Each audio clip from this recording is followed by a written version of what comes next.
Coming up on Mornings on the Hill, Syracuse students came back from spring break with a new COVID level. Trouble in Aspen Heights, how students feel about the rise of packages being stolen, and much more. And both Syracuse lacrosse teams in action, plus March Madness updates to see how your bracket is doing. All that coming up on Mornings on the Hill.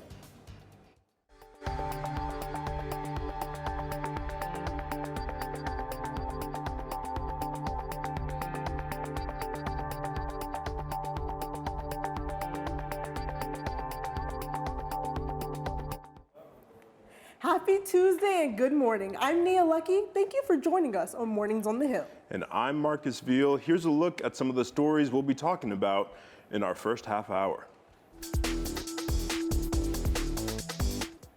Our top story this hour, students are noticing a big change around campus as classes resume this week. And that change involves masking. Mornings on the Hill reporter Ari Horton joins us live from campus to tell us more. That's right, Nia. Just after students left campus for spring break, the COVID level on campus was dropped to code yellow. So what exactly does code yellow mean on campus? Well, that means that there is a moderate level of transmission risk still on campus, and this means that unvaccinated individuals still have to continue to mask up indoors and outdoors while around other people. But vaccinated individuals are only recommended to wear a mask indoors.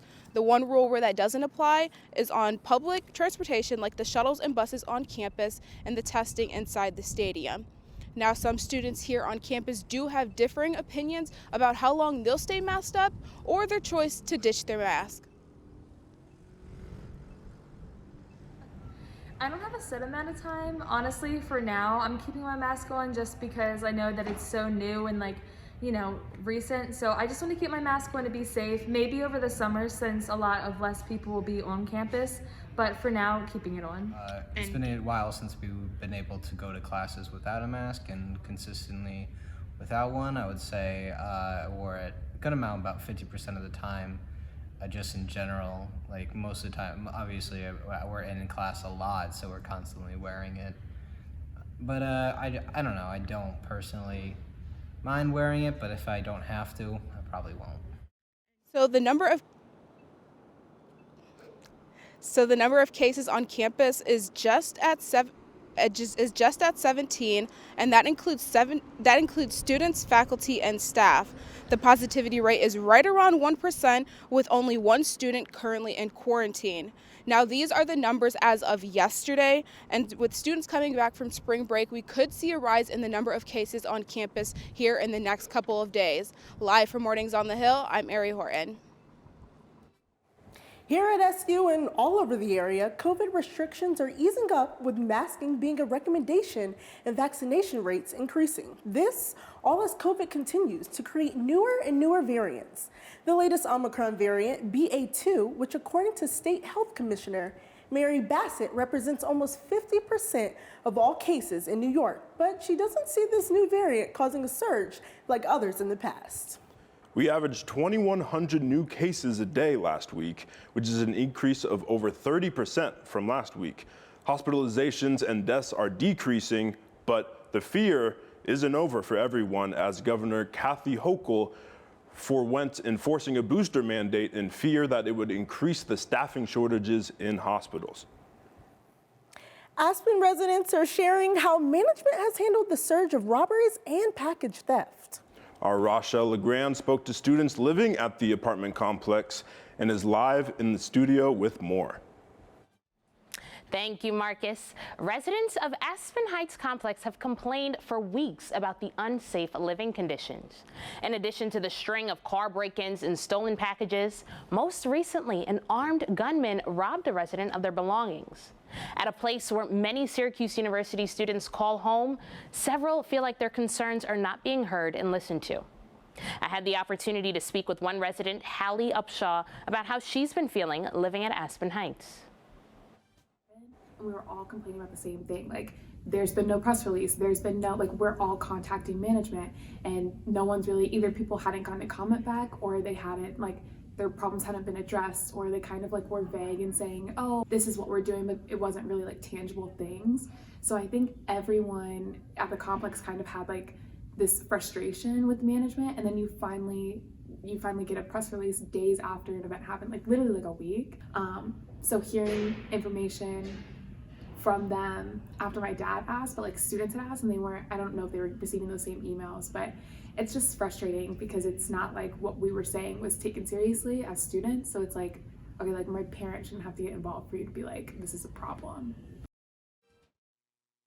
Hallie states that this experience has caused her to change her academic schedule, leaving school early to make it home during daylight hours.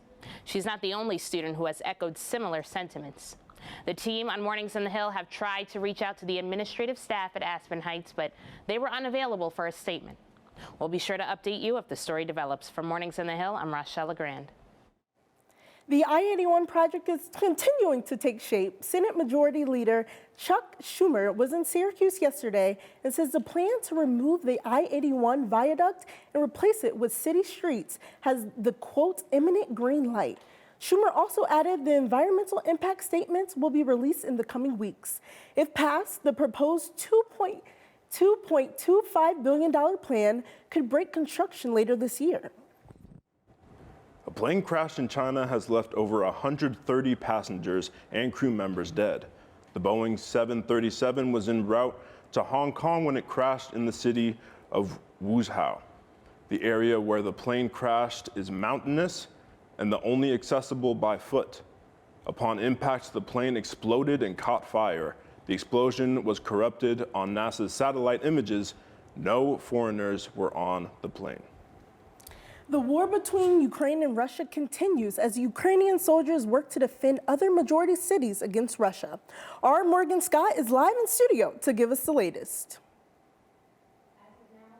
Of Mariupol, home to more than 450,000 people, is being reduced to ashes, according to Ukrainian President Zelensky. Tens of thousands of people remain trapped in the city, confined to dank basements with little water and food, as Russian forces seize control. The Ukrainian military is also gearing up for an aggressive counteroffensive to reclaim territory captured by Russia in southern Ukraine.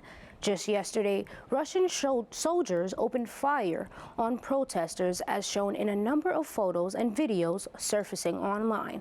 Wildfire has also broken out in the forest among the Chernobyl nuclear plant, an area now controlled by Russian army. There are worries that if the fire remains unchecked, radiation in the smoke could spread quickly. Nearly 3.5 million refugees have left Ukraine, and 1.5 million children fled the country. The United Nations Children Fund warns that such a massive flow will increase the threat of child trafficking and exploitation. President Biden is planning to travel to a NATO summit this week, where Western allies are expected to map a plan in case Russia employs nuclear weapons. For Mornings on the Hill, I'm Morgan Scott. Thank you, Morgan. Let's take a trip 13 hours away to the Middle East, Israel. Our very own had the trip of a lifetime. Calvin Milliner joins us now with the story. Are you still feeling jet lag, Calvin? Oh, jet lag. I'm actually 7 hours ahead, if that makes any sense whatsoever. But Newhouse Takes Israel was an amazing experience, and Yalla means let's go. So, let's go. Yalla. Takes Israel was the vibe the international reporting class was going for.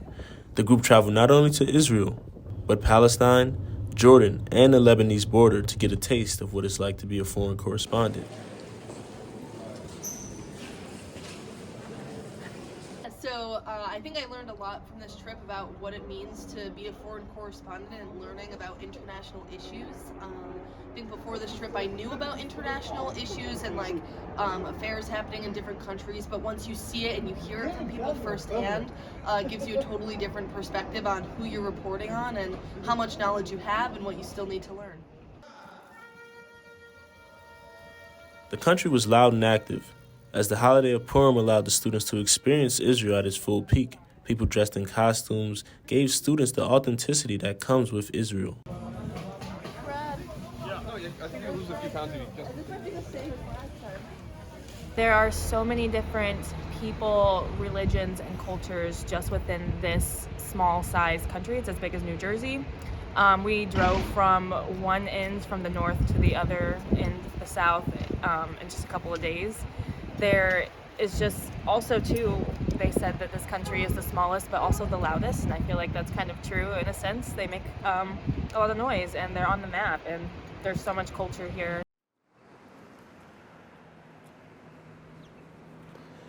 The trip was an amazing experience, and I encourage all Newhouse students to report abroad. Step outside of your comfort zone. And for Mornings on the Hill, I'm Calvin Miller.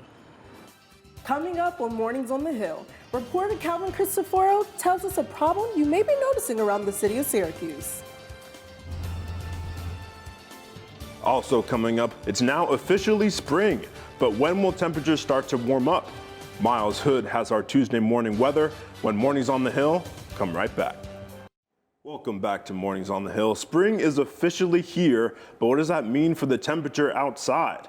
I don't know about you, Nia, but I am really enjoying not having to bundle up on the way to class. Yes, we've been a little too spoiled with the nice weather recently. Miles Hood is live in the studio. Now tell us, Miles, is it time to take off that extra layer yet?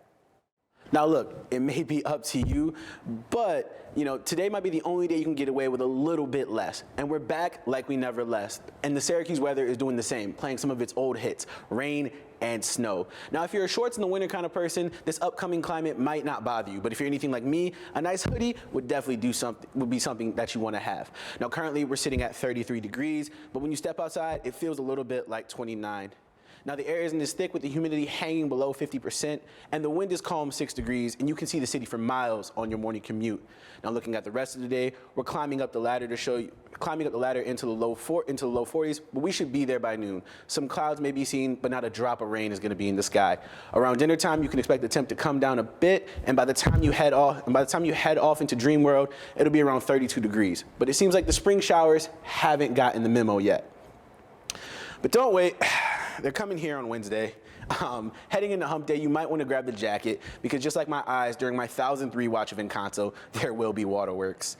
Temps will stick in the mid-40s and fall to the high 30s throughout the day with a slight chance of rain or snow. And heading into Wednesday night is looking to be breezy with some drizzle. Now Thursday, there's a slight chance of showers with a high of 55 and a low of 41, and the hits just won't stop coming. The end of our week, sadly, isn't getting any better, and if you don't like the rain, showers are being forecasted all weekend with temps on Friday climbing into the upper 40s. And Saturday, it's hanging in the mid 40s. Now the rain might be heavy, but we all know March showers bring April flowers. I think that's the saying. Now these showers are bringing out a lot more than daisies and daffodil. Our Calvin Cristoforo took to the streets to find out just how much this rain has led to issues in the University Hill neighborhood. Calvin? Yeah, Miles, well, that rain that you talked about, it has been leading to a little bit of some flooding. There's been some trash and some debris getting into the storm drains. Those are getting clogged up, and with that rain coming down, it's got no place to go. So the rain you're speaking of, bringing those April flowers, I think it's May flowers, but I'll give you a break there, are not really just doing the flowers duty. They're clogging up the streets as well. Well, listen, man, I think you're right on the April flowers, May flowers thing, but how is all this flooding and rain affecting the people? Well, it's affecting students in a bunch of different ways. The street I live on, the street some of my friends live on, it got flooded over the weekend. Trying to drive through there early on Sunday morning, you were hydroplaning, you were really tough to drive through there, getting all 4 tires on the ground. I actually talked to some students about their experiences, and they had this to say about what that flooding and the flooding of the storm drains is doing. It's kind of quite disgusting and kind of quite disturbing to see it. If you take a walk down Euclid Avenue or one of its surrounding side streets, it would be tough not to notice a not-so-pretty trend on the roads. Trash, an issue that has local residents like Ryan Nelson concerned. Yeah, the trash, it's getting pretty bad around here. There's garbage cans and just like trash, over our front yard even. It just seems to be everywhere right now. And if that trash doesn't get picked up in time, it ends up in storm drains like this, which can fill up with all sorts of stuff. And if it doesn't get cleaned off like this side, well, then floods here on Lancaster Avenue are something bound to happen.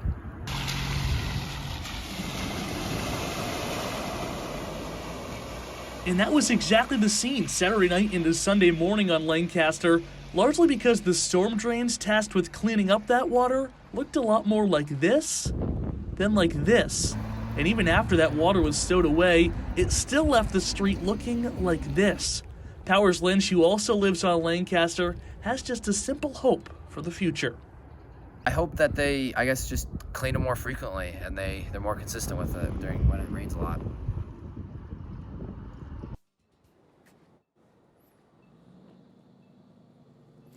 And while now some of those storm drains had been cleared out to clear over the water from over the past weekend, others remain stuffed and clogged either above or below the surface. So with the weather that Miles is talking about coming later this week, there could be some more flooding in the university area. For Mornings on the Hill, I'm Calvin Cristoforo. Thank you very much, Calvin. Coming up on Mornings on the Hill, we check in on the men's and women's lacrosse teams, plus a look at your probably busted NCAA March Madness bracket. Good morning, I'm Lauren Helmbrecht with your Orange Sports Update here on Mornings on the Hill. Like Marcus said, spring has officially sprung. Don't get mad. We are going to talk about the biggest college sporting event of the year. But first, we're in the midst of lacrosse season here at Syracuse.